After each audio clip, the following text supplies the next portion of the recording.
please subscribe and don't forget to press the bell icon to get notified whenever we upload a new video. The beauty about the non-radio business is that the margins are very much in our hands, and if we do a good job of planning and designing these non-radio activities, and if we can sell better, then we can actually make very hefty margins. So I personally think that the margins in the non-radio business should climb up at least to the mid-30s, if not high 30s. I think the non-radio business should become as big as the radio business, which means that the split could possibly become 50-50 How soon? Maybe in the next 4 or 5 years. In the recently concluded phase 3 auctions, you acquired about 21 news stations, and now I believe about 7 are operational. So what is the plan as far as the operationalization of the remaining stations go?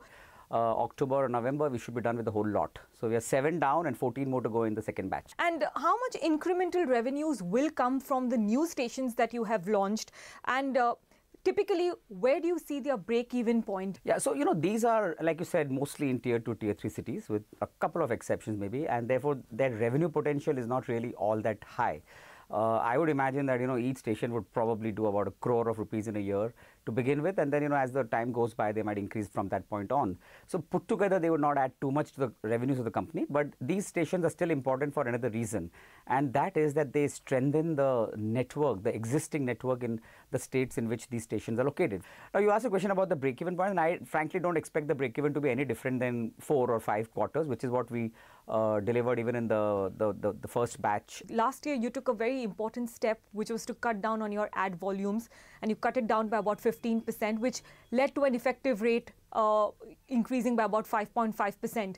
Now, is there scope for further cutting of ad volumes even in this year? Is that something that you will consciously do? Cutting is not easy. It comes at an enormous cost. If we knocked off 15% ad volumes last year, it was like an investment of almost 75 or 80 crore rupees, right, behind the product, because when you cut the advertising down, that's the amount of revenue loss we took on account of the advertising volume going down. But can it be repeated? I don't think so, because it is too expensive. We cut volumes by 15%, but we got a price increase of only 5.5%. So we genuinely lost revenues in that exercise. But the only way it can be repeated is if the whole industry comes together. You have talked about exploring other GCC markets and South Asian markets. What's in the pipeline? We are hoping to launch soon in Qatar, okay. And if everything goes well, then maybe a couple of other cities where the work is in progress, but we don't have any licenses on hand yet. So we have partners who are looking for licenses. So we are exploring the US as a market, we are exploring Canada as a market. In the past, we have looked at Australia and New Zealand as markets. So we are going to be looking at that all over again. There are a couple of countries in Africa which are interesting.